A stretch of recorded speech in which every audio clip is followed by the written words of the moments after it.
महल और महंगे कपड़े पहनने लगे। शान की खातिर जहां खिलाफत के टाइम पर इमाम अली अलैहिस्सलाम, हजरत उमर, हजरत अबू बकर, हजरत उस्मान सब सादगी की जिंदगी गुजारते थे, वहीं अब मुआविया के टाइम पर गवर्नर्स बादशाहों की तरह जिंदगी गुजारने लगे। उन्होंने लोगों का माल नाजायज तरीके से लूटना शुरू किया और इंसाफ का सिर्फ नाम ही बाकी रह गया था। नमाजों के वक्त बदले जाने लगे थे। अल्लाहु अकबर। और नबी सल्लल्लाहु अलैहि वआलिहि वसल्लम की सुन्नत को बदला जाने लगा था। सहाबा का कत्ल होने लगा और ये सब देखकर बाकी सहाबा भी खामोश रहे, क्योंकि सर उठाने पर गर्दनें काट दी जाती थी। नबी सल्लल्लाहु अलैहि वआलिहि वसल्लम ने इसीलिए फरमाया था कि काट खाने वाली मलूकियत होगी, और यही फर्क था खिलाफत और बादशाहत में। जहां खिलाफत कुरान और सुन्नत के मुताबिक होती थी और खलीफा एक आम इंसान की तरह जिंदगी गुजारता था और कोई भी उठकर उससे सवाल कर सकता था, वहीं बादशाहत में हुक्मरान अय्याशी की जिंदगी गुजारते थे और अगर कोई उनसे सवाल करता तो उसकी गर्दन उड़ा दी जाती थी। खिलाफत में खलीफा मुसलमानों के डिसीजन से चुना जाता था, जबकि बादशाहत में बादशाह का बेटा ही अगला बादशाह बनता था। जिस तरह मुआविया ने अपने बेटे यजीद को बादशाह बनाया। इमाम हुसैन अलैहिस्सलाम मुआविया के इस दौर में जिंदा थे और वो इस जुल्म को देख रहे थे,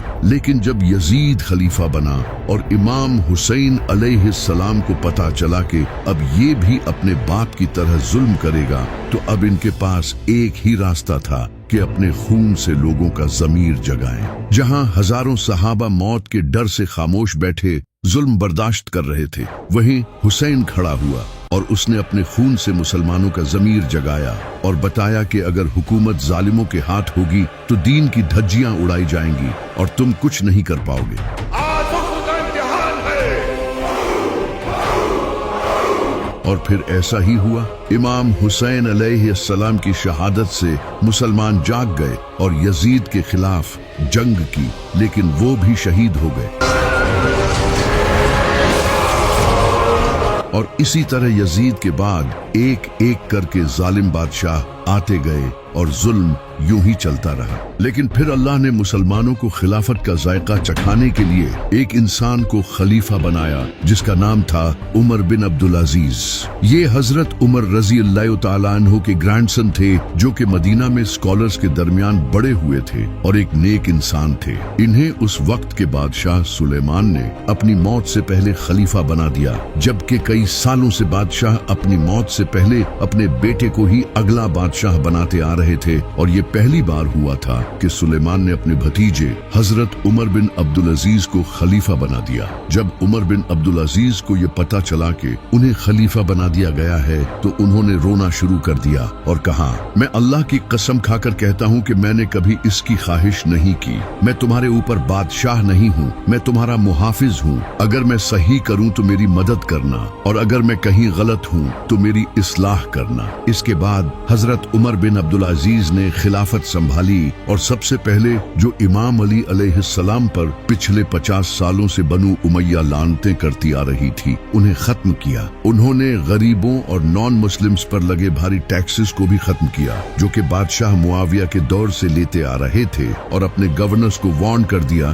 कि वो दोबारा ऐसा कभी न करें। इसके बाद उन्होंने नाजायज तरीके से छीनी हुई जमीनें भी लोगों को वापस कर दी, जिन्हें गवर्नर्स ने छीना था। यहाँ तक कि उन्होंने खुद का महल भी छोड़ दिया और कहा कि मैं इसमें नहीं रह सकता, और खुद एक सादा से घर में रहने लगे और बिल्कुल ही सादा जिंदगी गुजारने लगे। उन्होंने अपनी हुकूमत में कुरान और हदीसों को फैलाना शुरू किया और गरीबों और यतीमों की मदद की, लेकिन ये सब सिर्फ 2 साल और 5 महीनों तक ही जारी रहा। इसके बाद इनकी मौत हो गई। इन्हें इन्हीं जालिम बादशाहों ने जहर देकर शहीद कर दिया और फिर से हुकूमत जालिमों के हाथ लग गई। लेकिन उस वक्त तक चाहे मुसलमानों पर जालिम बादशाह हुकूमत कर रहे थे, लेकिन तब भी पूरी दुनिया में सबसे बड़ी हुकूमत बनो उमैया ही की थी। लेकिन फिर बनो उमैया की इस हुकूमत को बनो अब्बास ने खत्म कर दिया, जो कि नबी सल्लल्लाहु अलैहि वआलिहि वसल्लम के चचा हजरत अब्बास की नस्ल से थे। ये बनु उमैया की इस जालिम हुकूमत से खुश नहीं थे। इन लोगों ने बनु उमैया की इस जालिम हुकूमत को खत्म कर दिया और हुकूमत हासिल करने के बाद बनु उमैया के एक एक इंसान को पकड़कर कत्ल किया।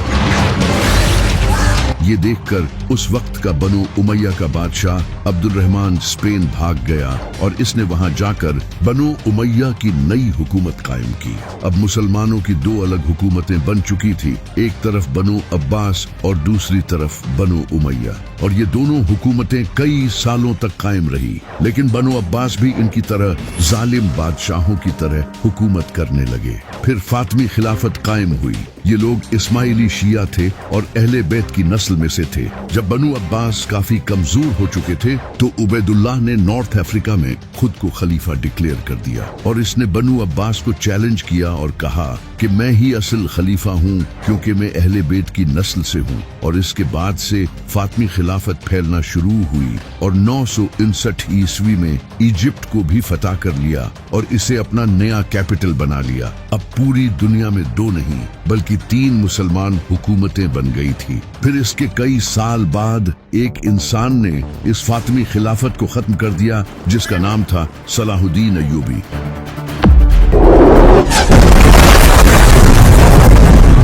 और इसके बाद अयूबी खानदान की हुकूमत आई और इस तरह वो अजीम खिलाफत अब टुकड़ों में बट चुकी थी और मुसलमान हुकूमतें एक दूसरे की ही दुश्मन बन चुकी थी। लेकिन फिर इन सब के सामने एक बड़ा खतरा आया, चंगेज खां,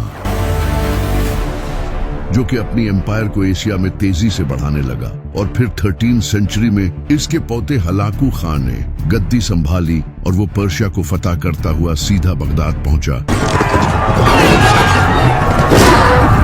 जो कि अब्बासी खिलाफत का कैपिटल था। वहां पहुंचकर इसने उस वक्त के अब्बासी खलीफा को सरेंडर करने का कहा, लेकिन उन्होंने सरेंडर करने से इनकार कर दिया। जिसके बाद हलाकू खान ने बगदाद को सीज कर लिया और चाइनीज मशीनों का यूज करके 13 दिनों में इस शहर के डिफेंस को तोड़ दिया। और इसके बाद उन्होंने लाखों मुसलमानों को कत्ल किया, मस्जिदों को जला दिया और यहाँ तक के हाउस ऑफ विजडम, जहाँ से मुसलमान साइंटिस्ट पैदा हुए थे, उसे भी तबाह कर दिया। मंगोलों ने और भी कई इस्लामी सल्तनतों को खत्म किया और अब मुसलमान हुकूमतें छोटे टुकड़ों में बट चुकी थी।